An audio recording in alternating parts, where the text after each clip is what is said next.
Hey, welcome back, Knicks fans. We're going to talk today about yesterday's game, Knicks versus the Grizzlies. We're going to talk a little bit about yesterday's game, but we're also going to talk about some of the trends we've been seeing the last few games. I'm here with Jersey Dre, and so Dre, you want to talk a little bit about yesterday's game, what you saw from yesterday's game, and just want let everyone know what your thoughts were about the game. Yeah, the game was interesting. I felt like we were, we really had a good chance, to win the game. We had some, great play from Jalen Brunson. Um, I felt like, I saw, there was still room for improvement in a lot of areas. I just felt like, um, I felt overall that the team was I thought we were going to get over that hump. I really thought we would pull this particular game out, but unfortunately, we did not. But that's kind of like my initial take. I know we'll do a little bit more a deeper dive going in, inside the numbers and who did what. But that's kind of just, as far as my opening statement. Yeah, so overall, it was honestly I wasn't although we match up well with the Grizzlies. I just is every time we play them, it just always feels like we match up very well. However, they just always do a better job executing than we do, and they just have a better defense than we do. And we tend to get out rebounded when we play the Grizzlies. And I felt like that was pretty much the story of the game. But yeah, I like it was competitive, and but I did kind of pencil this one in as a loss. But so let me just kind of go into the numbers, just over the regular traditional box score, to kind of talk about why we lost the game. As far as individual players, I felt like offensively I think we're starting to find ourselves a little more offensively. RJ Barrett had a decent game, efficiency wise. Julius wasn't too bad either in terms of efficiency. And of course, Jalen Brunson played a great game. On the defensive end, Mitch Robinson was a big reason why we were able to stay in a lot of this game. Without him, I don't think it would have been really a close game. And so there were, some notable performances, but in terms of the overall box score, it felt like we pretty much lost this game on the rebounds, on the boards. We were out rebounded 50 to 42. We have 42 rebounds. The Grizzlies had 50. The Grizzlies had 16 offensive rebounds, and we had 12 offensive rebounds. And so that kind of, if you look at the field goals made, they have 46 and we have 44. And so basically, those extra four offensive rebounds pretty much account for the difference in the score. And so that was pretty much, I think that was pretty much the reason why we lost this game. If you look at the free throw shot, it was pretty much even. I think they shot 31 free throws. We shot 30. We were 25 of 30, and they were 23 of 31. And so, but that was pretty much it. Did you have anyone? Were there any players for the Knicks that stood out to you? That you want to talk Yeah, about? yeah, sure. Definitely Jalen Brunson. I felt, Mitchell Robinson. I thought he played well. Um, I felt, I thought Julius had a solid game, just an overall solid game. Um, I thought there was some lapses in defense that it was a little unacceptable. But overall, from an offensive standpoint, you know, didn't have it going from the 3 point line. However, he definitely was able to facilitate and get people involved and and passing the ball a little bit more. So I was glad to see that. Mitch Robinson, just a rebounding machine. I mean, this guy, defensively, he alters shots. Um, you know, he's definitely missed. Let's just say that. That's for sure. And he'll make some bonehead plays as well, but he's surely missed on this team. And then Jalen Brunson, he's still, to me, Jalen Brunson is still growing. and trying to figure out his way. And what I mean by that is, I feel like he's that guy that can keep us close in the game, but I don't know if I feel comfortable with him taking that last second shot. He had two opportunities to, win the game yesterday. And I just felt like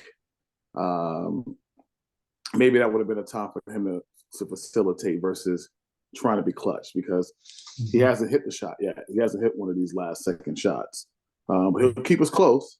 And we really, in all honesty, we don't have that clutch player that we can give the ball and say, you know what, win this game for us. Now, we got guys who are willing to shoot it. Now, we know RJ has never seen a shot he didn't like. And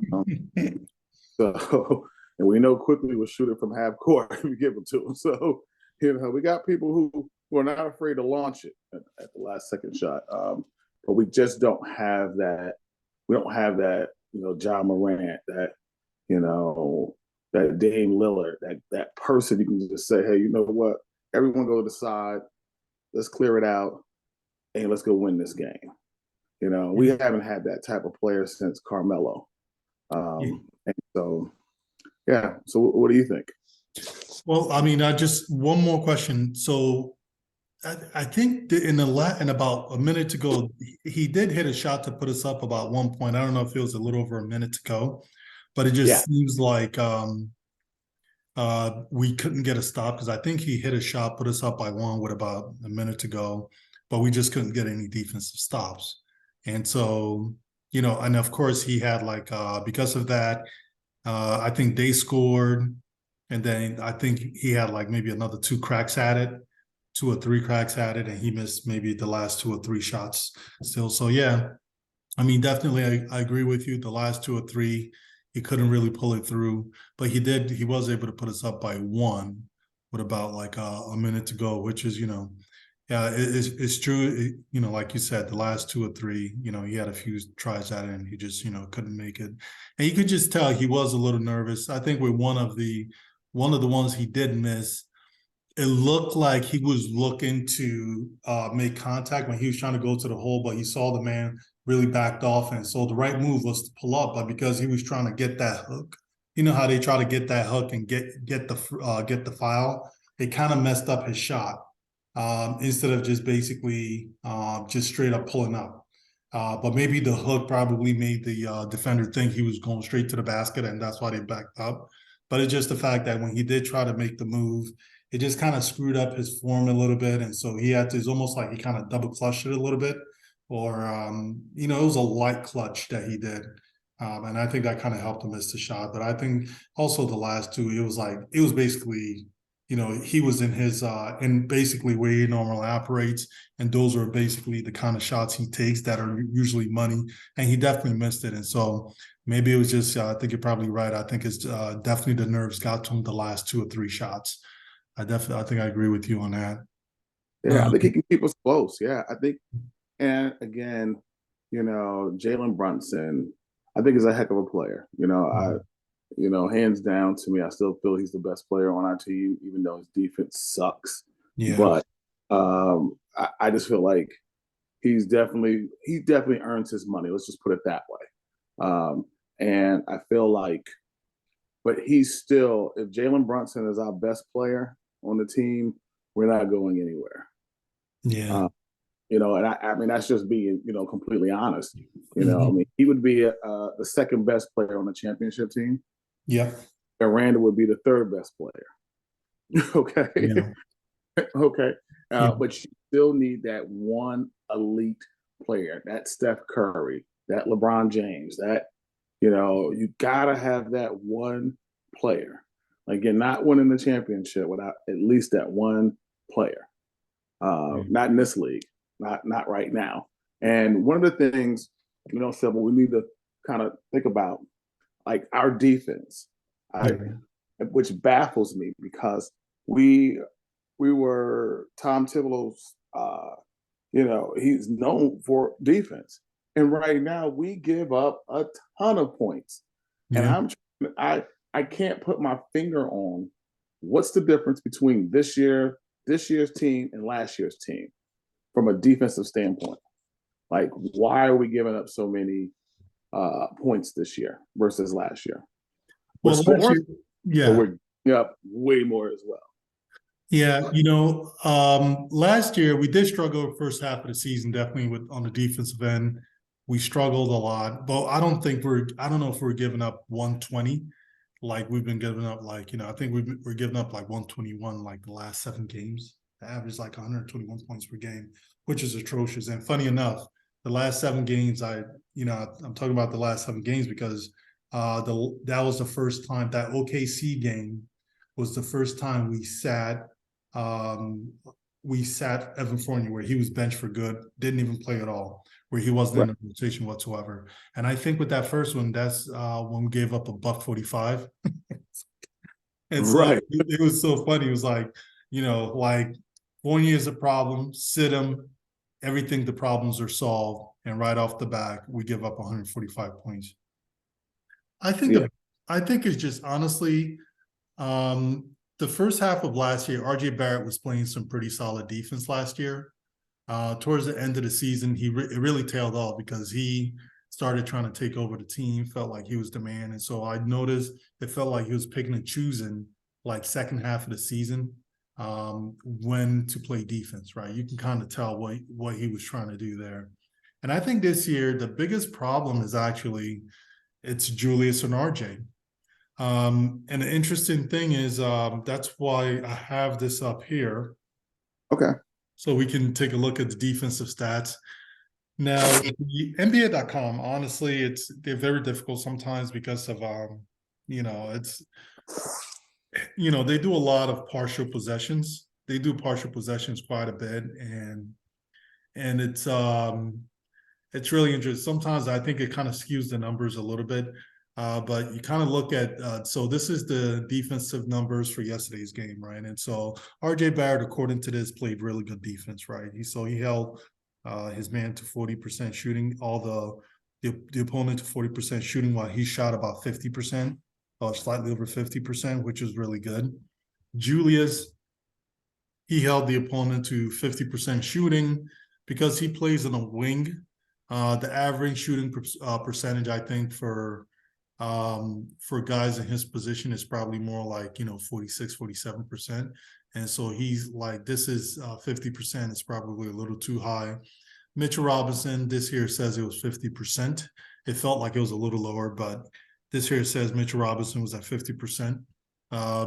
This is pretty good because the average for the league at the rim, I think, is like 54%. And so he's still 4 percentage points better than the league average. Jalen Brunson, this is just atrocious right here, 61.5%. For guards, the league shooting average for guards is probably more like 44%. So he's almost 20 points worse than the league average. Quentin Grimes, 60%. So it kind of looked like he struggled this game. But a lot of these numbers, like I said, there's a lot of partial possessions on here. And so I think a lot of times it really skews the numbers quite a bit. So how is that judged? Like, how do they come up with that particular percentage? So what they do is they look at basically when you're on the court playing defense, right? And somebody takes a shot. Were you in the play when the person took the shot, right? And so let's say you were all in the play defending the shot. It could be sort of like a double team. You could be kind of like trailing the man, and then Mitchell Robinson is in the paint challenging the shot.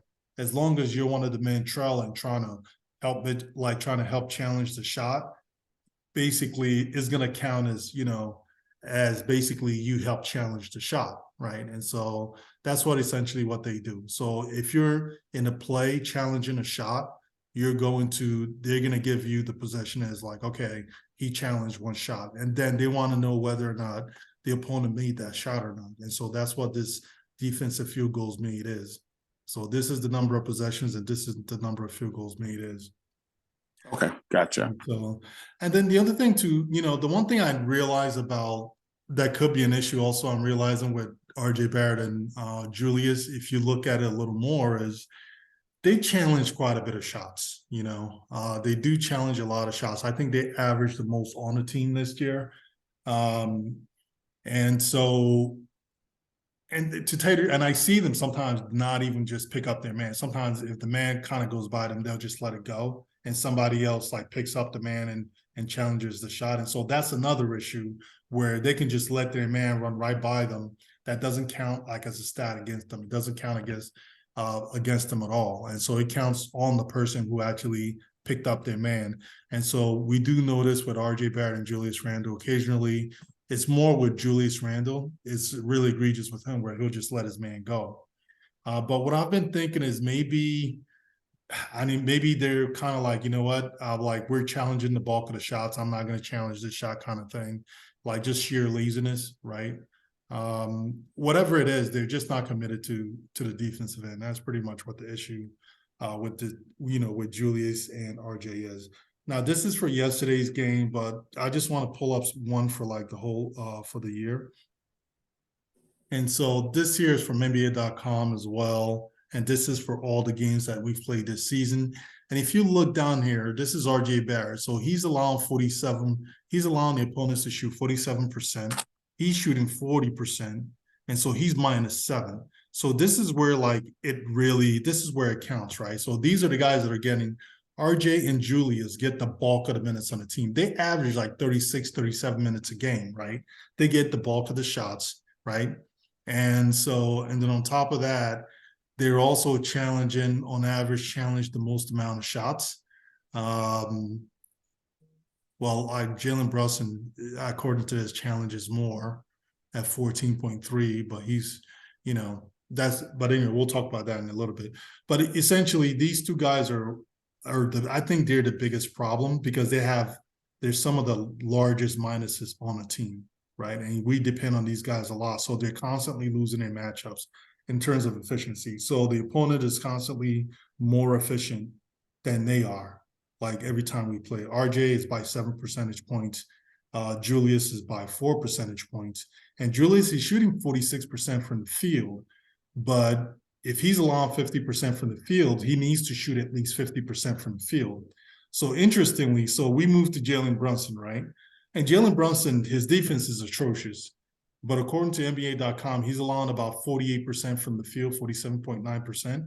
But at least he's shooting slightly over 48. And so he's not hurting you. He's not negative. And so that's the problem. That's, for like going forward, for it to work for the Knicks, if the Knicks want to be a winning ball club, this needs to be addressed. Julius Randle and RJ Barrett, right? It's like if they're going to allow this percentage by the opponents, then their efficiency needs to be a lot higher. It needs to be at least close to what they're allowing. And so, but if it's constantly this big of a gap where it's 4 percentage points and 7 percentage points, I think the Knicks are always going to have trouble winning ball games. And I don't want to get too far ahead of this, but this kind of has like huge implications in terms of the roster going forward. Now, because if you look down, where's Obi? So he's at even and is saying he's not hurting the team. And the problem, obviously, with Obi, he's trying to be corner boy Kev. Right. And because of that, his efficiency has just like gone to the toilet. So he's shooting 43% from the field. That's not that great for a power forward, but the problem, he's just sitting at the three-point line, just launching threes all game long, right? And so that's what's going to happen to your percentage if you're just going to do that. And so, but at least with Obi, I feel like he still struggles defensively, but according to this, he's playing pretty solid defense for the year. He's allowing 42.4%.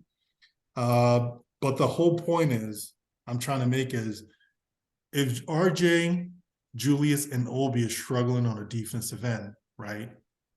And and it's you can't have this many people that are getting like heavy minutes.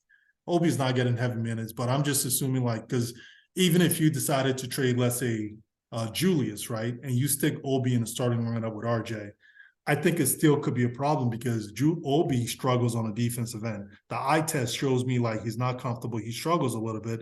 And then you still have RJ, who's not playing very good defense, and you're still going to sort of have the same problem. And so it kind of has me thinking like two of these three players may have to get traded for the Knicks to be even a decent team.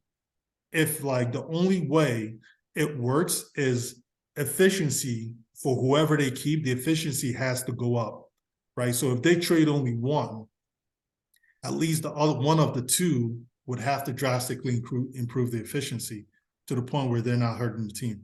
Like where Obi, he's like even, he's not hurting the team. But once he gets to the starting lineup, I can see this here going up to like 45%, 46 maybe. And so he would have to do a lot more and get his own field goal percentage up past 46%. So he's constantly winning matchups, and so he's not a drag on the team overall. And so that's kind of like the big thing with like, that's the reason why the Knicks are losing. It's, efficiency is a big problem. But if you combine lack of efficiency with poor defense, especially from your two studs, I mean, you're just going to struggle. And so, but luckily we have Jalen, and Jalen, as terrible as his defense is, this is not very good at all, because the average for guards are usually like 44%, like I was saying. So that's like almost 4 percentage points higher than the league average. But at least he's shooting above 48%. So he's not, on average, he's probably going to win his matchup night in and night out, And so that's why the Knicks are basically 500, slightly under 500, and it's mostly because of Jalen Brunson. But now so let's look at two things. Mhm. So do you think, like, I feel like Julius Randle is who he is. Like, I don't feel like there's, what you see is what you get. I don't see, like, I feel like he has hit his ceiling Okay. of what he's going to be. Like, I just don't see him getting better. I just, you know. So, but I feel like with Obi, I feel like he has like defense. Like, I don't think when he was in college he was required to play defense, like, at a high level.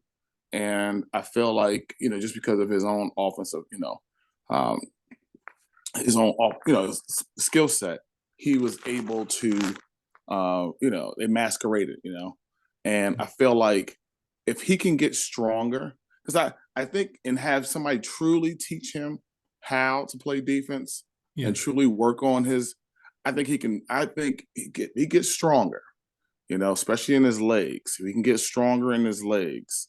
Because like, even it was one play yesterday, and the guy, he didn't dunk on Obi, but he dived he I he saw that, yeah. yeah, and I'm like, dude, just go straight up. Yeah. He's falling into you. He didn't even dunk. He got close as he could to the rim and just let the ball loose. And I'm not sure which player that was. I think it was Jackson, actually. Jaren Yeah, Jackson. Jackson. Yeah, exactly. That's exactly what it was. And so, to me, that's just strength. Yeah. So, I think it's strength, and I think he can work a little bit on his lateral quickness, because even once he gets beat, he has to learn how to recover. We know you can jump, so it's timing. That's just timing. So if someone beats you, they get a step, you should be able to leap, and catch them like on an angle, and you should be able to pin that ball right on that backboard. Yeah. He did block the guy Jackson shot one time yesterday. Yeah, he got but then for that one block, the guy scored on him another 3 times. But he needs to play stronger sometimes. I think sometimes he doesn't realize, like, oh, I have hops. I can try to play a little stronger because I can jump pretty high, right? If I can jump on the offensive end with people in the lane, I think I can do it on the defensive end as well. But even like on the offensive end, it kind of feels like his legs really isn't there. So I'm not sure if it's because of like his style of play has changed so much where he's just not playing strong. Or if it's, I wonder if he was like, I know they had the bug that was going around. So I'm wondering if that was, if that's still an issue for him. But either way with him, I can't make excuses for any guys on this team because they're out there playing. If you're out there playing, you got to play right. You got to play strong. But yeah, I totally agree with you. I kind of think he does have a chance because he tries, and I think he studies, and so his positioning a lot of times is pretty good. He's always in the right spots. He doesn't really miss assignments very much. So you can tell the study is there. He really tries in terms of studying. It's just it's not even really just like, oh, Obi Toppin is going to be a problem. I think sometimes he feels uncomfortable. So the issue is if we traded, like, let's say Julius, right? The problem then becomes like Obi is going to struggle sometimes, right, on defense. And RJ, like the big problem, the big elephant in the room is like RJ's defense. He's like he talks a good game when the season at preseason and when they're doing interviews. But when the season begins, it's like, especially this year, I don't feel like really the focus or the effort is there on the defensive end. And I'm starting to think there's some people on this team where their positions are locked in, right? Julius is locked in as long as he's on his team. He's not going to go to the bench. RJ Yeah, Barrett is locked in and he's not going to go to the bench. And so I correct. think because of it, these guys, I'm starting to think, and I hate trying to get into people's head and trying to be psychoanalyze people and all this other stuff. But I'm starting to think that because they basically their positions are kind of like cemented with this squad, that they feel like they don't really have to, play defense. They don't have to put in the maximum effort that, they did, like, let's say 2 years ago when both of them was looking for that money, right? Or like last year when RJ Barrett was looking for that money, he played defense the first half of the year. And then when he thought he was becoming the man towards the second half, it kind of tailed off a little bit. And so my concern is RJ going to continue with the attitude on the defensive end where he's just not putting in the effort that he needs to? And if that's the case, then I still think the defense on his team may still be a problem, because then you're going to have Obi's not always going to be comfortable. Although I think with more minutes he could get comfortable. RJ is not really going to be playing very good defense. And then you have Jalen Brunson. And so you're going to have, even if Obi Toppins, right, does a good job and starts playing good defense, start playing solid defense through studying and feeling more comfortable, you're still going to have two guys in the perimeter in RJ and Jalen that are basically like turnstiles for the most part. And so everybody's going to be coming in and out of the paint through these two players. And I think it's just going to be a big problem, a big problem for the team. So that's why going forward, I'm just kind of nervous. If they want to, it's unfortunate because I'm a huge fan of like Obi Toppins. I don't want to give up on RJ either. He's only 22, whatever it is. These are people we drafted. But I'm starting to realize if we want to be a good ball club, Yeah, it doesn't look like we're going to be very good or going to really get anywhere. And it's mostly because like RJ, it doesn't look like he's going to play defense. It doesn't look like Julius has any interest in playing defense regularly. And and I think that's pretty much what we're going to have to look forward to, if they either have to improve the defense or they're going to have to drastically improve their efficiency to the point where they're not a drag on the team. okay. Well, no. So just to stay on that topic. Now Sure. with Obi, I feel like his challenge is what he's had, since Tom Thibodeau has this team, is that he's always looking behind his back. Yeah. He's always worried, like, hey, is this going to be the play I'm going to get pulled out? So he doesn't get comfortable, and he's not afforded the opportunity to work through his challenges. So let's just say he doesn't get going, in that first quarter or whatever. He doesn't get a chance, to stay in the game and doesn't, can play loosely. Mm-hmm. Like that's why he was so successful last year at the end of the year when Randle went on his hiatus and you know and you know and, we didn't have to worry about anything. Yeah. He was like he had no worries of being pulled out or being yanked, and he was able to flourish. Yeah. And I really feel he would be able to do that as soon as he's not a forward to make the same mistakes Randle do. He's just not. He's on a short leash, and he's going to stay on a short leash. You know, Yeah. and I mean, I'll give Tibbs credit, but he has started playing him and Obi and Randall a little bit more. But Mhm. God, I mean, when they put him in the fourth quarter yesterday, it just seemed like everyone was waltzing into the paint scoring. Everyone. Jalen Brunson was taking them to the rim. RJ, everybody was getting beat.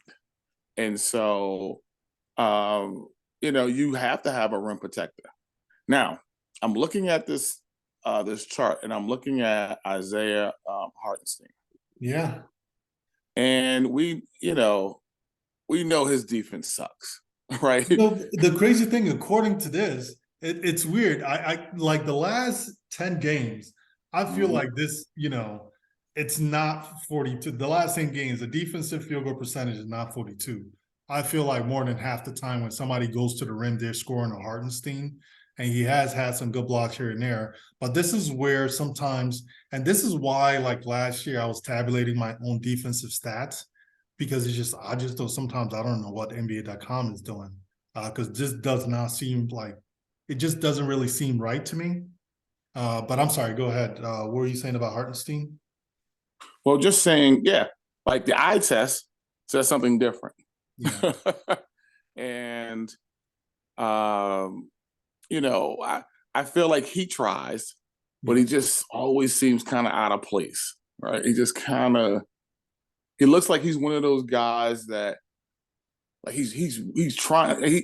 I feel like he's playing as hard as he can. Like I don't think he can go in, he can be any better than what he is, Yeah. and as a result, he's a poor rebounder, Hmm. right?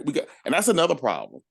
We our rebounding is horrible. It is. It is horrible. I have never seen us this bad at rebounding. And so teams are getting extra offensive shots, Hmm. possessions. And so that's a factor. And he definitely gives them up. And we know, I feel like, going back to Obi, I feel like he's gotten a tad bit better when it comes to rebounding. Is Hmm. there still a lot of opportunities? Absolutely. Because Yeah. there's no reason when you can jump as high as you can that you are not just flying over people and grabbing rebounds. I feel like his positioning, I always say, when I played basketball, I was a good rebounder. I wasn't always the tallest person, but I was a pretty good rebounder. And it wasn't because I could jump. It was Hmm. just instinct. It was just instinct. When that ball went up, I was already kind of seeing where it was going and kind of projecting where I thought it was going to go. Yeah. And, and just kind of just tapping it. I'm not always going to be able to leap over that person, but I can tap it in a direction that gives me a shot at it. And Yeah. so I felt like that's something that's missing with Obi. Who I think would really change his game drastically if he worked out with? Who hangs around the Knicks office? Who's Amari Stoudemire? Oh, yeah. I agree, man. Can you imagine if Amari took him under his wing, Hmm. the type of player he would be? I Oh agree. my. I agree. That's one of the things, one of the issues with the New York Knicks organization, and I've noticed it for the last couple of more than the last, I want to say, like last 15 years or so. They don't really let the old players really kind of like work with the young players. It's kind of crazy because they have some like they have like you said they have Amari Stoudemire. Another person like is Allen Houston. It's like how is like none of these guards like working on their shooting with like Allen Houston like ever or at least over the summer. I'm not saying like he can teach you how to shoot, but just kind of like at least he can talk to you about like what it takes.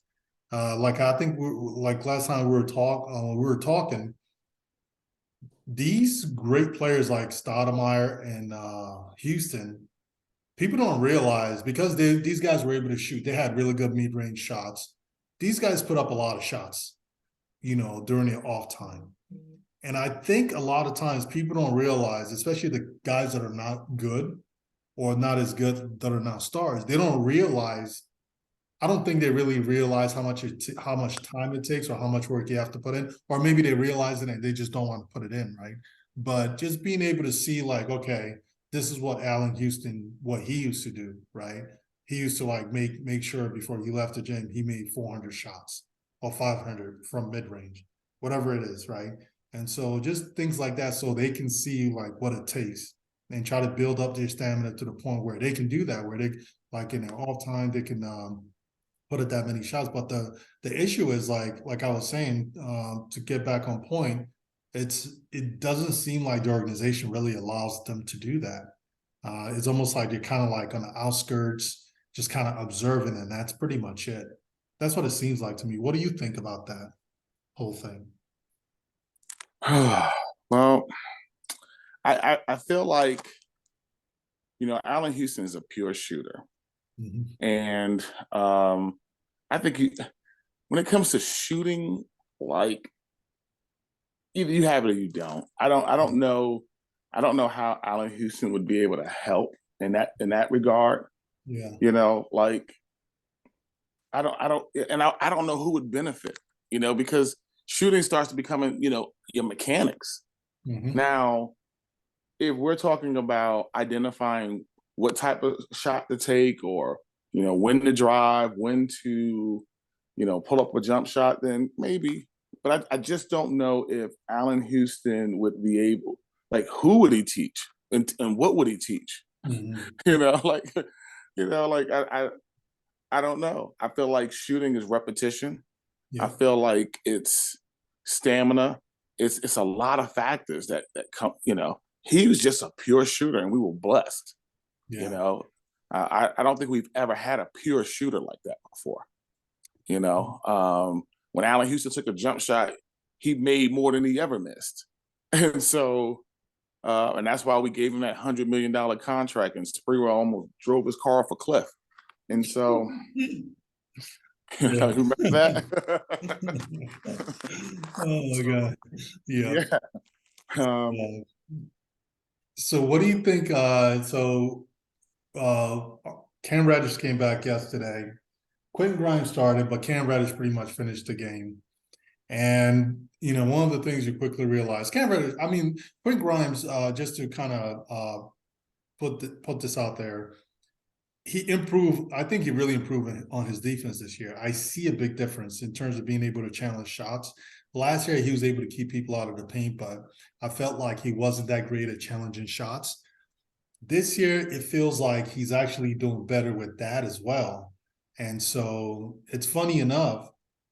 I think the one mistake Thibodeau made yesterday was I like the fact he was playing Cam Reddish. Cam Reddish, you have to play Cam Reddish because he was giving you not just defense, but also he gives you more offensive production than Grimes does. However, I think a lot of times they should have had Grimes in that game because I think he would have fared better against Ja Morant than Cam Reddish did. Because Ja Morant is like way too quick. The foot speed is just way too much. Cam Reddish, he's got decent foot speed and he's got a lot of length and he can recover a little bit, but not against Ja Morant. Like, not that's extreme. That's an extreme speed. That's like, his speed is just so extreme. I don't know if like Cam Reddish has that kind of like, he doesn't have that kind of foot speed to keep up with Ja Morant. I But don't think anybody on that team could keep up with him. that's I true. mean, I would say most teams in the league doesn't really That, have anyone that can keep up with him. I mean, that is true. You're right. And one of the things they showed a little excerpt of, Tibbs referring to Derrick Rose in Mm-hmm. comparison, to Ja. And one thing it stuck out to me what he said was, they both had that lightning speed. He said, but the difference was Derrick Rose had the power. Yeah. So, Derrick Rose would come up, remember he would always have that two-hand dunk. He would Mm-hmm. jump off 2 feet. And Cock his leg and the arms back. It was crazy. yes, Yeah. yes, and, a straight tomahawk on you. And that was who Derrick Rose was. Now, Ja, he'll go for it, but he doesn't have the power, but he'll catch you because, by the time you're jumping, he's already there and he done rammed it on you. Yeah. Now, if Ja gets stronger, oh my, because he can already still score and and take a hit and still Mhm. able to finish. And so if he gets to that point where he's stronger, oh my, I mean he's going to be just extremely dangerous. And every time I watch him play, I just and then I look at RJ and I Mhm. go, you know, like like I don't understand. Yeah, I don't know if it's the Patrick Ewing curse. I just don't get it. Like, it's what the is it? curse. What are we missing? Like, we are always one step away. We miss. I'm sorry to go on this little tangent, but it drives me nuts. No We problem. we lost out on um, what's his name from New Jersey, Carl Anthony Towns. We lost out on him. We lost out, because what did we do? We won 2 games more than what we should have won that year. Yeah. While everyone else is fully tanking in full tank mode, we got guys still trying to win games. And what did we win? Porzingis is what we won, Yep. and and we know how that turned out. But we had opportunities to, I mean, again, even when we won too many games again when it was the RJ draft. It's just constantly we don't even know how to lose right. That's the problem with the Knicks. You're bad when you don't even know how to lose correctly, Yeah. and when to lose. Yeah. And because you're not necessarily losing because you're getting younger players playing time and they're able to develop and work through some of those challenges so they'll be ready for the following year. And that's what a lot of these teams are doing. And then, eventually it'll turn.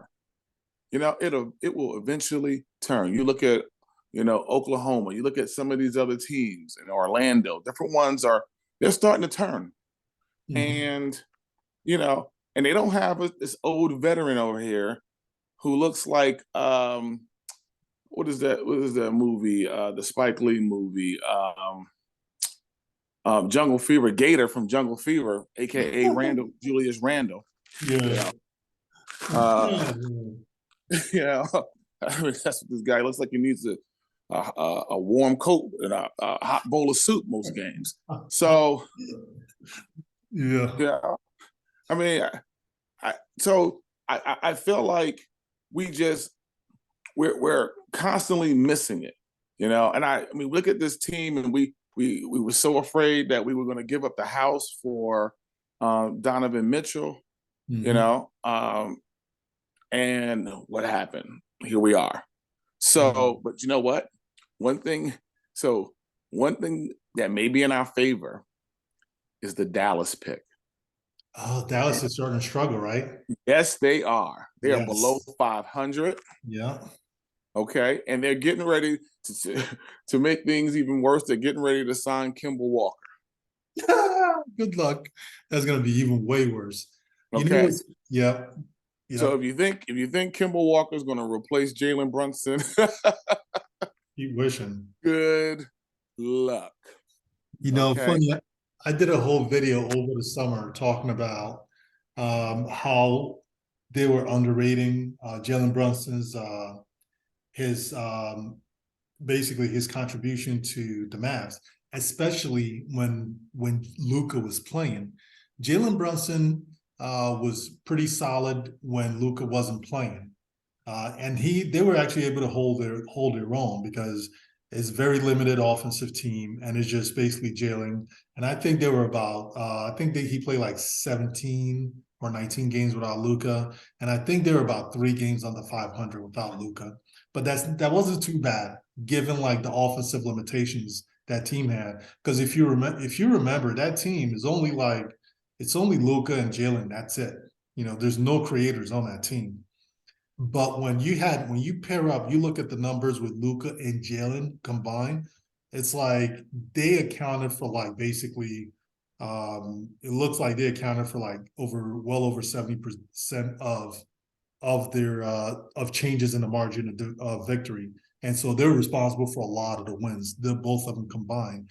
And so when you take away Jalen, that's a lot of production you're taking away. And so, yeah, it's like I think they really underestimated it. Like, what Jalen was bringing to them and how much they were going to struggle without him.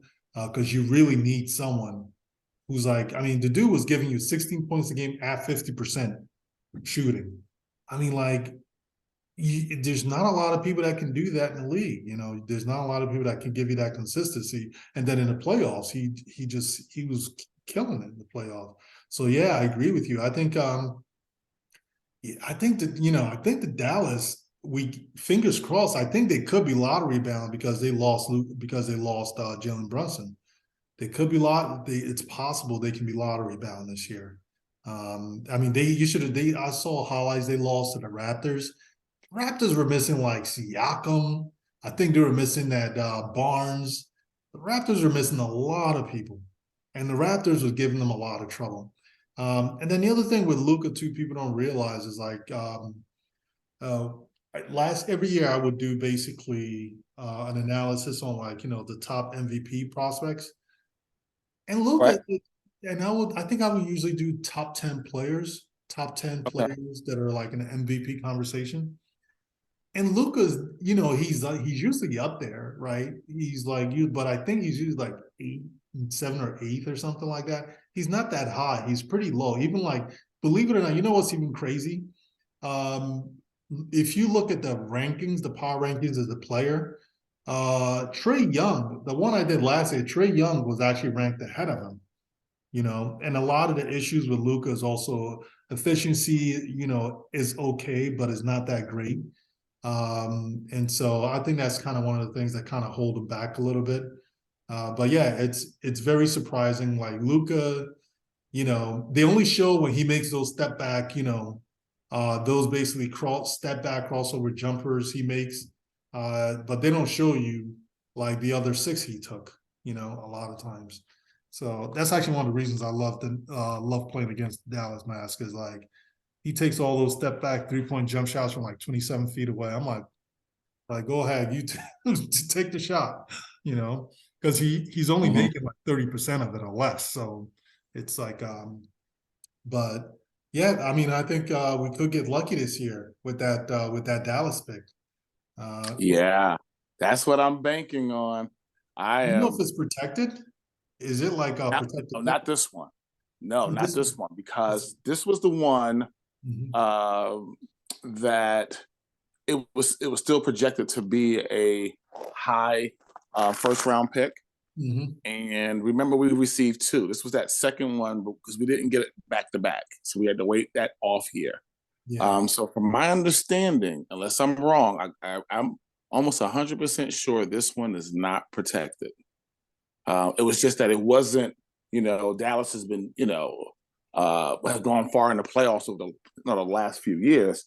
That it was going to be, a pick 25 to 29, Mhm. and so, but now it's looking more like a lottery pick. Oof. And if the Knicks has their own lottery pick, they could possibly have two lottery picks this year. And this draft is so deep. It is so deep this year. We It could will. walk away Mhm. with a all-star type caliber player and a possibly another starter. So, and to me, every position is open, including point guard. Yep. Every position is open. Every single one. When you're not very good, I don't care if you got a point guard, you got to take the best talent available. If you're Absolutely. if you're not a great team, you got to go best talent. And the Knicks, I don't think it's crazy that they haven't even learned that lesson. Well, I shouldn't say that because actually they went with best talent available in that OB trade, like in the OB draft, and so which I thought was like the smart move. Um, However, yeah, I mean, you have to do that. But last year, I was very disappointed they didn't make the pick. They should have made that Jalen Duren pick. That's what they needed at that spot. They needed Jalen Duren, and it was crazy they didn't make the pick. They actually made the pick and then sent it to Detroit. Um, if they don't make a pick this year, I swear, this whole front office, they need to get fired. If they don't make a pick this year, this team is not good enough for them to be trading their picks for future picks. They need to stop. It's like Right, if they right. don't And, make then, a and pick what's this year, going to they got to happen? go. What's going to end up happening is, they need to really stand pat. They have to stand pat. Mhm. Uh, so I'm not sure how many picks we have this year. Do you? Because I'm thinking we should have at least 3 picks in the first round, and but then, but I know one of them are. I think one is protected, Mhm. and so we have our own pick. We have Dallas's pick, and I believe we have Detroit's pick, but it's protected. Mhm. So I'm not sure. Yeah, I'm not sure, but that could be huge. You know, that can truly be huge. And these guys, oh, the talent. Oh, so many good talent. I mean, this is one of those. This is the time we need to call up Isaiah Thomas and say, hey, get your team together, figure out who is it that we need to draft. Because Isaiah doesn't miss. I've never seen any of his drafts where it was somebody, after who we picked that was Mhm. better than the person we picked. So So the Knicks have 4 first-round picks. I think 2 of them are protected. The Dallas might be yeah. I think the Dallas and obviously ours is Dallas might be unprotected, but I think the Washington and Detroit is protected. I swear the Utah Jazz, they must be kicking themselves that especially if Dallas is lottery bound, they must be kicking themselves that they didn't take that trade because there's no way they're gonna basically like the Cav picks are gonna give them anything, you know. yeah. So yeah, and then what is it? 2024, they have how many picks? That's what is it? 3? This is ridiculous. They got also, 4 again. Oh, I'm sorry, no. 1 first round and 2 seconds. I'm sorry, 1 first round, 3 seconds. But this Oh, year, okay. 2023 is where we're stacked with picks. Well, here's the thing with 23. So if they could be moved to 24, depending on if it's if they fall in that range of that protected range, Mhm. and they can possibly move to the following year. Now, if memory serves me correctly, if we do not select them in 2024, because like each year it goes down a little bit further. Like I think it's like the first year, it has to be they're lottery protected, and I think second year is about mid-teen range, and if it doesn't fall in that range, then the following year becomes a second rounder. Okay. You know, And this now is for to the me, Washington and Detroit pick, right? yes, Okay. Yep. yes. So I'm not sure. Uh, so yeah, to me, hopefully, well, we know Detroit's not going anywhere. Washington, they're not going anywhere either. So the likelihood of we getting both of those draft picks this year is probably going to be slim to none. That's how I look at it. So I'm banking on 2024 is what we're going to have to look at. Yeah. Now, do we have any? We don't have any from Cleveland, do we? Not until now. It says Utah or Cleveland, and what's the second rounder? Okay. Yeah, second round, 2020. Yeah, Yeah. the one that's really interesting is 2 years from now. This 2025 pick, it's really interesting because, although they've done a great job keeping Giannis healthy, Yeah. honestly, man, I be thinking yo, Middleton is hurt a lot. Giannis, at some point, I'm thinking at some point, his injury history is going to catch up with him, where he's gonna break down, and I'm hoping it's 2025. I hate to wish ill on someone's health, uh, but he could take a year off. He could I take. don't think and I don't think he's going to leave either. Mhm. Like I can't see imagining him leaving. Oh no, he's not. Um, Yeah. Yeah, he loves that small town feeling. I don't think he would ever come to New York. He doesn't want that attention. Um, Yeah. it's just not who he is. And I think he likes being in that small Milwaukee market Yeah. and being in his mind, he's homegrown. Hmm. And you know what? And I'm okay with that. I really am. Um, and he has shocked this league. And that's what I'm saying. Like, so sometimes with the draft pick, it's truly luck. It is just getting it right. Look at Desmond Bain. I mean, he's averaging almost 25 points a game. Yeah. You know, with that And draft, I was actually it was him and actually quickly I was like really thinking about him and quickly. And actually I preferred him over quickly. But we got quickly and it's like we'll see. I mean, quickly he's playing he's starting to play well this year. But yeah, I remember that draft because I remember his workout videos. It was like the only issue with him is like he had the alligator arms, but I remember like the kid was like a ridiculous. He was like a knockdown shooter. He was like hitting everything, especially in his workouts too. And those workouts sometimes like it's not easy. If you look at some of Anthony Edwards' workouts, especially when he was shooting, he was so nervous. I mean, Anthony Edwards was like breaking everything. He couldn't hit a yeah, mid-range to save his life, during his pro day. yeah, yeah. And you just don't know. Yeah. Um, and it's like, you know, even if you get that first round pick, you just don't know. And typically, if you're getting that first round pick, you have no pieces around you unless you're the Warriors and you have a year where Steph and Clay gets, injured. Mm-hmm. That was some crazy mess right there. Right? They get injured and now they're a lottery pick again. It's like Mm-hmm. you got to be kidding me. And they got these three young studs that they keep like they kind of they got buried in the bench because those kids are like I don't know. It looks like they might be good, so it'll be interesting to see. But in terms of Giannis, see the Giannis situation, Giannis and Chris Middleton, I mean, he's just one of those. It's the organization, man. You got to be patient, and you kind of like is being patient and sticking it out with your young players, but you got to play them too, right? And you got to basically let them take their lumps and make their mistakes. Um, like with RJ, I think one of the things that we did wrong was like they should have just, look. I mean, it's I'm having like I'm not liking his defense right now, the lack of commitment to defense.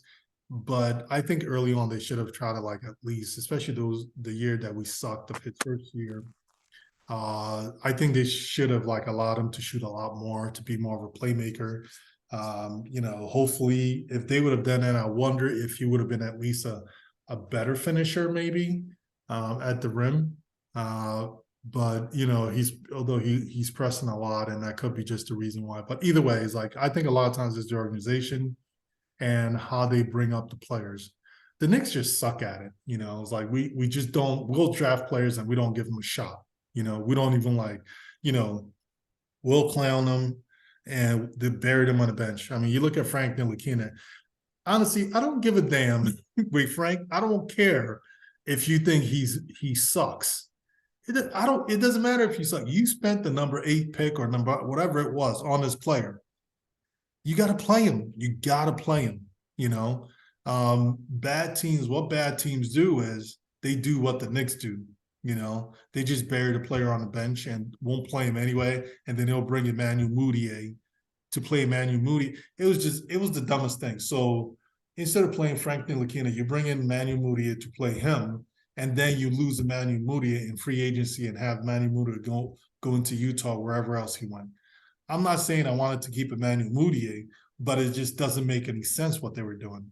Why would you basically lose a bunch of games, but you're playing Emmanuel Mudiay? Why not just play Frank Ntilikina? And so it's just the New York Knicks are just terrible at developing players. And that's pretty much what it comes out to. And even if you see now, Thibodeau has his limitations with developing players. It's it's great. He kind of puts down the expectations, what they're required to do in the off season to work on their game, but you need to play them when the regular season comes along. That's how they actually improve. That's how they test those moves to see if it works, that's how they get comfortable with those moves they've been practicing. But if he doesn't do that, and he puts them in chains and shackles and be like, no, you stay in the corner and just shoot threes. It's like the player's not going to develop. I don't mean, like, it's just what they're doing with, like, it's just ridiculous what they're doing with Obi. Actually, the last game with Obi, I'm kind of happy they started doing something different. They didn't just have him camped out at the 3-point line. I saw they found him a couple of times in the paint, which was good for like some Right. easy baskets. He has to cut. Yeah. And some of that is on Obi too, because Randle doesn't sit in the corner. Yeah. And he has to keep moving. Like, you know, and he's like sitting there just waiting, sitting there and waiting. It's like, look, cut, do something. Run the pick and roll. They run the pick and roll with Jericho Sims. They run the pick and roll with Mitch Robinson. Like, I never see them run pick and rolls with Obi. I think that's by design, to tell you the truth. You know, I think by design they don't want to run it with him, because I think they rather stick him because they need someone to space the floor, and so that's why they always constantly have him. They stick him at the 3-point line. In my opinion, with him, where I think is his fault, you don't have to take all those threes. A lot of times with those 3-point, he's like, you know, there's a wide. If he just pump fakes, the person flies by him, there's a wide open lane. Sometimes you got to just put the ball on the floor and just go. You don't have to take all those threes. And so that's his fault as well. It's like, because you're getting all those threes, you don't have to take all of it, you know? So in a lot of ways, I agree with you, because although Tom Thibodeau will say, oh, you got to do this, you got to do it this way.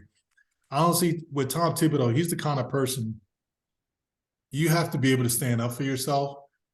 If you just say, screw that, I'm not going to stick here in the corner and just shoot threes all day and just, like you said, cut to the basket and do something different, as long as it's successful and you score, Tom is going to go. He's going to fly. He's like, oh, okay. You know, he's going to go with it. Tom is not, he's a results kind of guy. That's the one thing with Tom. You know, let's say if you don't do what he tells you to do, but you're successful at what you did at a different way, he's not going to complain. You know, that's why do you think he lets Emmanuel quickly shoot 30-footers every game? So it's like, it's, you know, but yeah, man, it's going to be interesting. It's like, I'm really, fingers crossed, I do hope Dallas just kind of like the bottom falls out in their season and we basically, we get a lottery pick from them, because that'll be really nice. Let me just go back to these stats just to see if there was anything I missed. I wanted to talk about. Well, so this year was just basically the advanced stats for the team, because I'm really just concerned with the PIE, because it's basically player impact efficiency, and it's kind of just the production numbers to see how what each player is contributing to the team. This first guy you got to eliminate is Svi. Although, like, when you're seeing a guy with these kind of crazy, it's like an anomaly. It's like, it's, you know, where it's like, you know, it's got a PIE of 22. Sometimes I think, you know, I think this is where Tom Thibodeau, you know, where his shortcoming is. Just try it out. You know, see what this kid got. See, you know, he's making shots during garbage time. See if he's going to make some shots during the game. You know, sometimes you just got to try some stuff out once in a while to give people a shot and see if it works. But Tom Thibodeau is like, you know, I get it. He wants to have his short rotation and go with it. I understand how he works. But sometimes you just got to give things a shot when you see these kinds of like odd things that are just sticking out there. Because usually that means like give the kid a shot and just see if he can actually produce with more minutes. Because obviously this is very limited minutes. It could just be luck, right? But you want to see if it's luck, or if he's got, because it does look like Svi can shoot every time he's in the game. He cans jump shots. So. But, you know, the rest of the guys that played the major minutes, Jalen, of course, is on top. Julius is number 2. And Julius, he's been like very reserved. He's like, his efficiency numbers is not terrible. He can't shoot from 3. I think he might be in the 20-something%. He's probably shooting 20-something% from 3. But his 2-point field goals, I think, is probably pretty decent. But you look at his defense, just atrocious, his defensive rating. When he's on the floor, this is what the team has given up per 100 possessions. And the other person I wanted to highlight was RJ Barrett. RJ Barrett probably averages the most minutes on his team, him and Julius. And look at where his PIE is at. He's at 8.1. He's shooting and it's because he's shooting 40% from the field. I mean, this is like horrendous. And then you look at his 3-point. What's his 3-point? What's RJ's 3-point percentage? I think it's like in the 20s. Yeah, I think it's in the 20s as well. Let me see if I don't have that up. But yeah, okay. His 3-point percentage is really low as well. It's also like in the 20s. It's definitely not very good. And so I just don't understand. I think I heard somebody say like he was not expecting to come back to the Knicks this season because yeah, it was clear that he thought he was going to be traded. They probably gave him a heads up, you're getting traded kind of thing. Yeah. And so somebody said he looks like he came in a little overweight. And so, but yeah, it's 8.1. He's 1, 2, 3, 4, 5, 6, 7, 8, 9, 10. 10th on the team. And he's probably averaging like probably second most shots on the team. That's just insane. And then you look at his defensive rating is almost 119. So this is what the team is giving up when he's on the floor per 100 possessions. That's just a problem. Look at Cam Reddish. When he's on the floor, offensive rating 116, defensive rating almost is basically 115. That's not terrible. Evan Fournier is not the answer really. But part of the reason like Evan Fournier's numbers are like really bad this year is because even when he was getting minutes, if you remember, it felt like they were just cutting him out of the offense.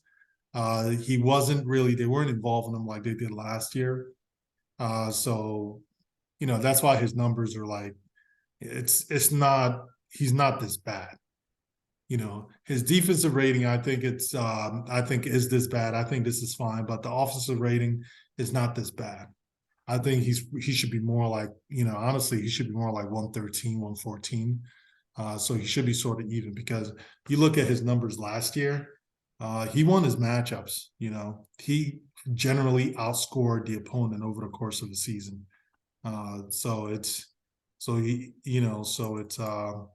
But just going back to this one, RJ, this is the one that's the biggest problem. Julius is also a big problem, although his PIE is at 12. Like we said, looking at the other schedule, it was, he's allowing the opponent to shoot 50% and he's shooting 46. So either he needs to shoot 50% as well, or he needs to get that, start playing better defense and get that defensive field goal percentage down to 46. One or the other, he's got to do that. But so what's a good pie number? Like, what would you say is a good pie number? I think the league average might be something like, let's look it up. I think the league average might be like 12.5 or something. Is NBA league average.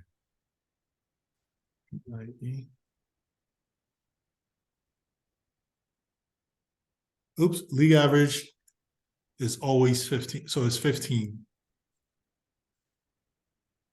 So that's the league. Oh no, this is PER. I'm sorry, this is PER. Where's PIE?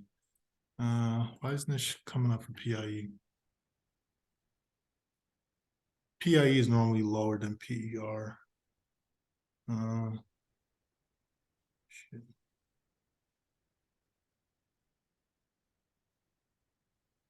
What is league average PIE in NBA?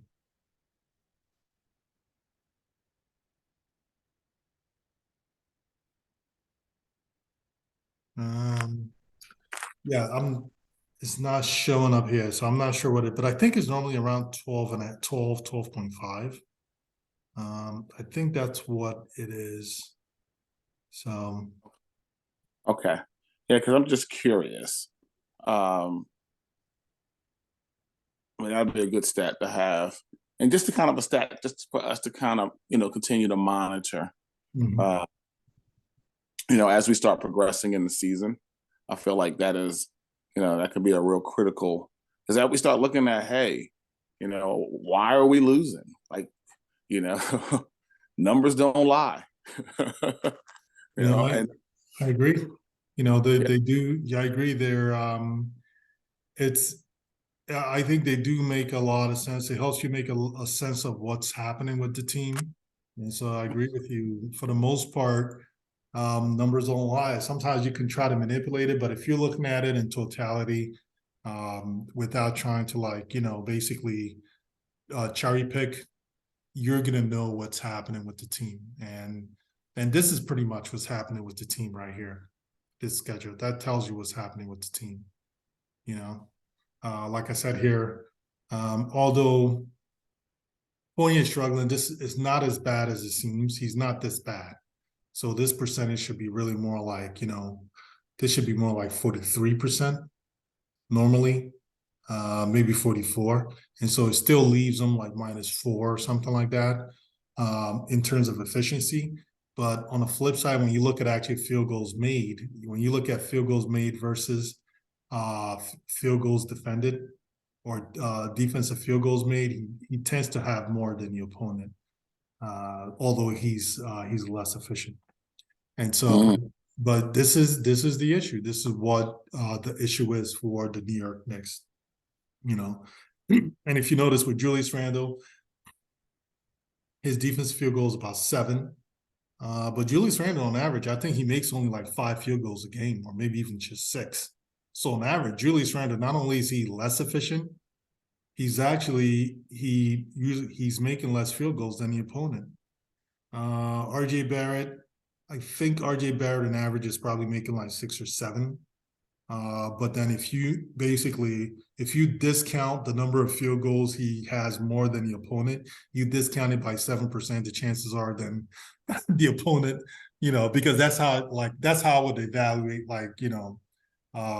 if let's say if you're like 7% less efficient than the opponent, and then let's say your field goal percentage is like, let's say you have 1 more or 2 more than the opponent, at that point you want to discount the total field goals made by the difference in efficiency by the 7%, and then see if whatever you come down, if you discount your field goals made by 7%, do you still have more field goals than the opponent? And if you do, then okay, you're winning your matchups. But if not, then you actually lost the matchup. So the chances are, I think he probably, once you discount the field goals made by this negative efficiency number, the chances are he's going to be about equal or less than in terms of like field goals made. Hopefully, I'm explaining that correctly. I'm kind of winging it, but yeah. So, but yeah, it's crazy. Do you have anything else you wanted to add in terms of like what's going on with the team? What do you think? What do you think going forward in terms of like, given what these stats show? Okay. What would you prescribe the front office do? Would they have to stand packed with with the young guys? Would you still consider moving some of the young guys? Like, what do you think the front office should do? Well, I don't see us. I mean, I don't know if there's a trade out there that is going to make us better without hindering one of our younger players. Right? We can go in and get some of those seasoned veterans who will play, 35, 40 games a year, because they're nursing injuries. Those guys are still effective. But then it's like, at what cost? Yeah. Who do we give up? Who's expendable? I mean, they're all expendable to me. I feel like we have handed out, the Knicks weren't signing any of their players, and now we've signed everyone. We You go get from a one deal. You get a to deal. the next. Yeah. We done handed out Randall a contract that he doesn't deserve. We've handed Mitchell Robinson a contract that's, I thought it could have been maybe a few million less, but everybody's overpaying these days, so Yeah. we're right there. But it's still, I think Mitch is, if he can stay healthy, he'll play up to his contract. If he can stay healthy, It's a value we won't see unless we get into the playoffs. If we're not going to make the playoffs, then that Mitchell Robinson contract is not worth it. I think he's just the kind of person, if we make the playoffs, that's where you'll see his worth and his value. He's 13 million, right? Is it 13? 13 or 14, something around. I think it might be Yeah. around close to 14, maybe. Yeah, that's still a movable contract for a starter. A Correct. starter. Yeah, so he's very easy. It's still it's a decent contract versus I mean, I would have loved to sign him for a little bit less, but I think, we know Mitch and he was definitely going with the highest bidder, right? So I mean, it's the same guy that's been in the league, 3 or 4 years and has fired 8 agents or something like that. So we can't say that. I would love to hear the backstory on all that. I wish I was part of his family and I heard There's everything about it. There's an uncle that's involved. Mm-hmm. And he's kind of like the puppet master from what I'm hearing. Mm-hmm. So, but now, to me, RJ, if one of the things I would love to know was what were the Knicks not willing to give up? Because if it was RJ, because we never would have had to sign RJ, and once we decided to sign RJ, that was when the domino effect occurred, Mm-hmm. regarding, Donovan Mitchell. And so do I feel like we've overpaid RJ? Absolutely. Yeah. Absolutely. I was really feeling like it. Yeah. Absolutely. And I would have probably waited. I would have waited to the end of this year. And I would have probably, I didn't necessarily wanted to move RJ, but I wanted to see how hungry he could get, And right now, I don't feel like RJ is hungry, He used to play. I felt like RJ used to play with a chip on his shoulder. Mm-hmm. Now he just looks like, what we used to say in the playground, call a guy a jock. Somebody who just wants to shoot the ball all the time. Yeah. He's really starting to feed into this Maple Mambo thing. Yeah. And you're not Kobe. And you don't put in the work that Kobe put in. And so I don't know. I think we do need to move someone from that starting lineup. Mm-hmm. Like, we can't stay packed with that starting lineup. Ideally, we would move Randle, to be honest. I think if we move Randle, and I think Randle could net us at least one first round draft pick and at least a second rounder. And you can't tell me there's no teams out here who would wouldn't give up a first round pick, especially if it's a late first round. A Phoenix or maybe the Clippers or somebody could truly benefit from having that type of power forward on their team. I mean, heck, even the Sixers would probably fare well. And I think he would do well with that team because he wouldn't have the pressure. Yeah. And he would initially start and he would go, but they would have times where Embiid is hurt and Harden is always hurt. Mm-hmm. And he would have time to just kind of run the show with him and Maxey. Yeah. And so that could be now but the Sixers are right now aren't I mean they're stricken by the injury bug right now, so they're pretty much like they're tanking. And so I don't know. I just feel like he could be more valuable on another team than the Knicks. And I think he feels that. I mean, of course, Jalen Brunson has taken a lot of pressure off of him, a lot. But I just don't think he's a good fit for this team. He's turnover prone. I mean, he definitely can create his own shot. To me, that's probably his best gift is that he can create his own shot. Yeah. And he plays a bully ball game. He'll drop that shoulder right into you. And so I just don't think he's the right fit for this team. And I've already accepted that this is probably going to be a losing season. I've accepted that already. And I'm okay with that. Mm-hmm. As long as we are getting the right pieces. if we get that one stud player, this team changes. The trajectory for this team changes drastically. Yeah. And the only way we're going to get that stud player is not going to be through free agency. It's going to be in the draft. We got to get it right. I agree with you, man. I definitely agree with you. But hopefully, if we get that stud in the draft, like I said, you look at Giannis and Middleton, a lot of organizations will screw that up.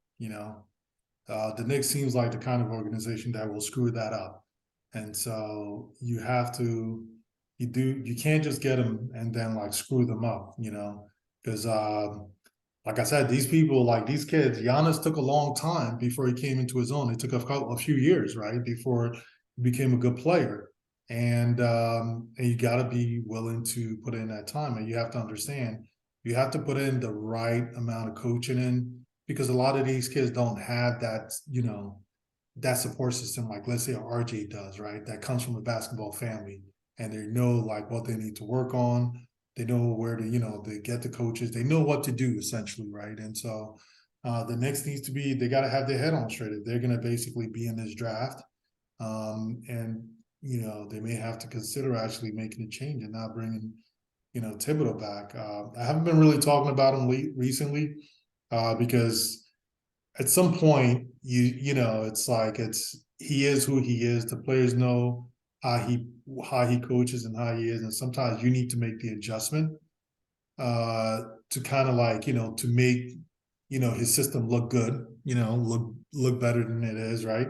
And if you think you're a good player, it doesn't matter what kind of system the coach is running anyway, right? So, but in terms of for me, like I said, it's a tough one, right? Because it's definitely they got to trade Randle and maybe then kind of gauge RJ to see how he plays going forward. But like I said, it's going to be tough because if you got RJ and then you have Obi in the starting lineup, Obi is going to try, but you're going to have times when Obi is struggling on defense. I think Obi is going to struggle on the defensive end, but then you can also have then RJ and also Jalen struggling that can't play defense either. And it's just going to be it's going to be slightly better, but it's still going to be pretty much the same issue we're having. And I think a lot of it is kind of like it's Randall needs to be gone, but then RJ needs to step up his defense, and he needs to understand like they need to find a way to get through them. Like you're not that guy. You're a role player. Play some defense. I know we paid you like you're that guy, and that you might be that guy, but if you want to even get close to being that guy, you need to play defense. If he was playing defense, like I think a lot of this wouldn't even like, people will still be like more patient. But the fact that he's not playing defense is like people are not going to cut him any slack, especially signing that contract. And so yeah, they got a lot of things to do. They got a lot of things to figure out. I do feel like they need to consolidate the roster a little bit. But like you said, I don't know what's out there. I don't know any decent trades that are out there. Honestly, in my opinion, Grimes to me is a trade bait. There seems to be good words out there about him, but I don't see it with Grimes. The production just. I don't either. I would trade him if they want him. If teams want him, I would trade him. I would not blink. I don't think I don't know. I mean, he plays hard. I don't think he's this great defensive stopper.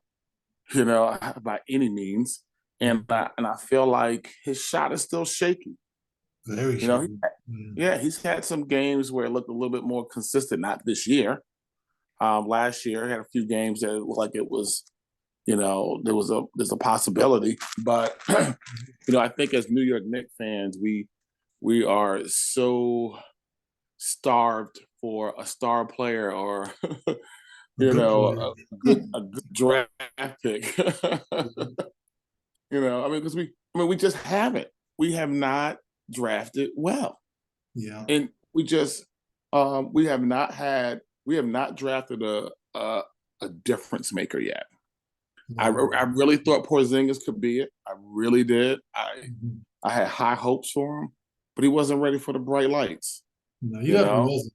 To me, once they put Marcus Smart on him, and he went Mhm. like, and he shot like below 40% with Marcus Smart defending. I'm like, holy crap! I was like, okay, this is it. I see what we're dealing with. Mhm. Like I knew it was a wrap at that moment, but with the thing that Knicks fans need to do a lot of times with these players is because a lot of it's a lot of times we see things we kind of like we'll take the good things about the player and we'll project out, right? It's like, oh, Mhm. take the and it's like only one little good thing the player is doing well, and we'll use it to project out, and all of a sudden he's this all-world player. And I think we all make that mistake because this is our team, right? I think a lot of us do make that mistake. There are some people that are better at it, that are a little more objective, but sometimes you just have to look at the game logs. If you think you really like a player, you think Grimes is really all that, you think he's as good as you think he is, pull up the game logs from last year for Quentin Grimes. They have it on basketballreference.com. Just pull it up. Pull up the game logs for RJ Barrett. Like a lot of times when people were saying RJ is a slow starter and that he plays better and he had a good second half of the season, I beg to differ. Pull up the game logs and look at what RJ Barrett's second half of the season looked like, his efficiency. Mhm. He'll have like maybe one decent shooting game and then have three bad ones. So Yeah, like, he's another guy. He goes right off the cliff, yeah, right off the cliff. yeah. And I was curious to see how he would play once he signed that extension. And I feel like he's just like I think he's digressed personally. Um, and I don't. I'm ready to move on from him too. I'm telling you, I outside of Jalen Brunson, I would trade and Mitch Robinson, I'd trade everyone on that freaking every starter. Yeah, Uh, I agree every with single you. one. No. It definitely Uh, depends on what obviously who we're going after and what we're getting back. You don't want to just trade them for like ham sandwiches and quarter water. oh no. Yeah, Some yeah, fans will you're correct. say, but yeah, if there's a good deal out there for someone that will help our team that's young, pull the trigger. Get basically RJ Grimes. They're definitely I think they're up there. It looks like Manuel quickly. There's rumors out there that like he may get traded. Um, but yeah, I mean you gotta consolidate some of these roster spots, right? Well, they want a first round pick for quickly. Yeah, it's really interesting. We'll have to see. He's an excellent defender. Even last year, he played excellent defense. This year, his field goal has started to pick up a little bit more. He started out like around below 30%, so now he's at 38. And so, but he's like an excellent perimeter defender, and so he's gonna wherever he goes, I think he's gonna be fine as long as he improves his efficiency. He's another one. All this late starter stuff, they need to stop. If you're going to be a late starter, then you're not going to be a corner piece for any franchise. You can't. That doesn't work. You can't be like, oh, RJ is the corner piece, and it's like you got to be patient. He's not going to start playing until the second half of the season. That's crazy. By that point, you're in the lottery. It's like what? He's and people make so much excuses for him. And look, I don't want to give up on him either, but it's like if you can't wait till the second half of the season for him to do what? And like I said, the second half of the season, he'll give you one good game and three bad ones. First half of the season, he'll give you one good games and like eight bad ones. It's like it was just like, oof. So this is year four. I mean, you can't have. This is what I did not want to see year four. 40% shooting, that got to go. He not saying he needs to go definitely, but he needs to improve it. This needs to disappear from his stat line, 40% from the field. But like I said, if they're getting someone good, they definitely need to consolidate stuff, like especially the guard position. If they're gonna get some stud, two guard, I'll do the try. I'll pull the trigger. Go to get rid of RJ Quinn Grimes. Even like if the people want to mine it quickly, as long as the whoever we're getting back is a real stud, to go like I'll tell you what. the Hawks, although I know they wouldn't do it. It's like if they're still struggling, if they struggle, shoot, I wouldn't mind like RJ Quentin Ryan's for that guy they just signed, that they just picked up in the offseason. Just DeJounte Murray. Yes. I will take Yeah. that. Yes. Yes. This guy,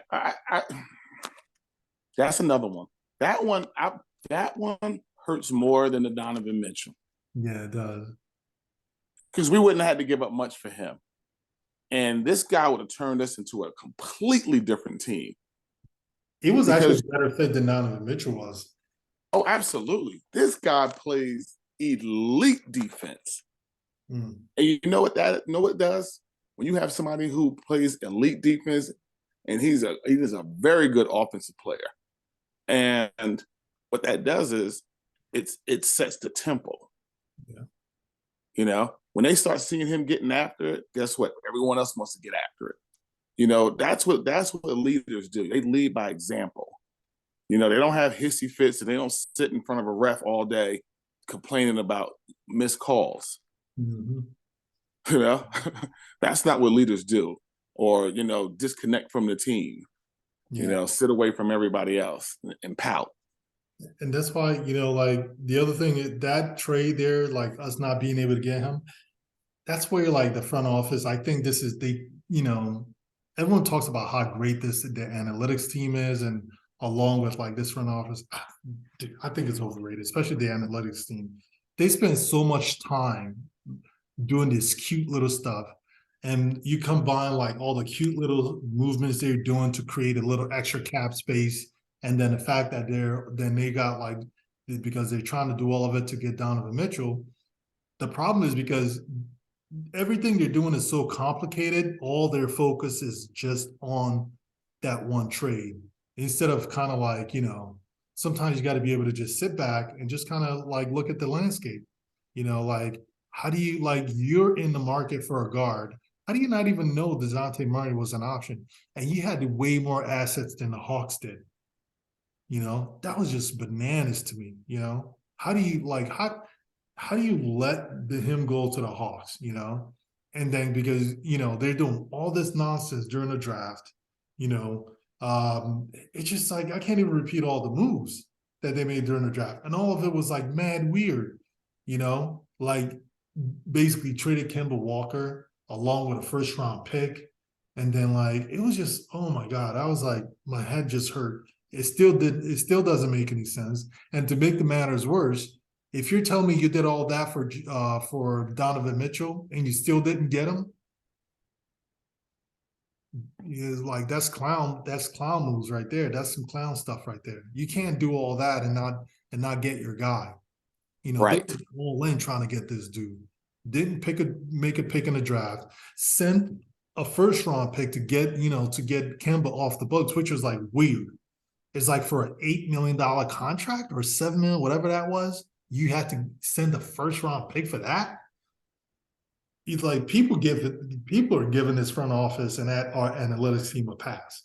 The analytics team, I keep saying, I've said it in so many videos, it's not as good as people think it is. They're just like, sometimes I want to be like, these guys are pretty trash, because like they gave you Kemba Walker, you made it to the first round of the playoffs, you got smacked around by the Hawks, and they thought basically the move to kind of get him to the next step was basically getting rid of defensive player in Reggie Block, and then bringing in like, Kemba Walker and Evan Fournier. And now it's going to be the ticket out of the first round. It's like, what were they looking at? Did they even look at the Celtic stats? When I looked at those Celtic statistics for both players, it clearly showed that they were a drag on a Celtics team. It's like, what was this analytics team looking at to suggest this to like the front office? And then the front office, of course, goes along with it. But I think they overrated that whole front office along with the analytics team. They've made too many huge blunders. And hopefully they just keep it simple, make a damn pick. It's like, it's too many chefs in the kitchen. Yes, it's just too many chefs in the kitchen. Yeah. So, and Leon Rose is so hands off. Mm-hmm. It's ridiculous. and we don't have any direction. You know, we know we have challenges with Tibbs. I mean, we can go on and on about our challenges with Tibbs. Yeah. But at the end of the day, we just don't have enough talent. We just don't. We have a few pieces, but you know, I don't think they're going to fire the front office this year. I don't see that happening this year. Because what has to happen, they have to see what happens with these draft picks. Yeah. You know, and again, if the Knicks have 2 lottery picks this year, if I'm James Dolan, I would let them finish out this year and see what they pick up. Now, if they miss out on somebody and it's a stud, and he goes right after our pick, and you know, we need to get a sure bet, man. We need to get a guy who can come in here and instantly put up 20 points a game. We need somebody who is ready. Not that someone who needs development. We need somebody who's ready. You know, a true leader. And this NCAA basketball tournament, March Madness, is going to be real critical, because that's when you get to see who's made of what.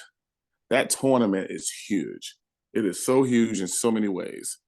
And that's where you'll know, and that's where that changes the dynamics of that first 20 picks, is that NCAA tournament. And so I'm gonna be watching, and taking notes. Yeah, same here, man. Same here. But yeah, that's so that's pretty much it. That should wrap up our video for today. We're probably going to drop another video in a few days. There's a game tomorrow. The Knicks, I think we're playing Detroit Pistons. So fingers crossed, hopefully we come away with a win. I don't know if Cade Cunningham is going to play. If he plays, then it's not going to be very easy. Because I think Detroit, they did beat Utah as well. So although they're young, they're definitely going to compete.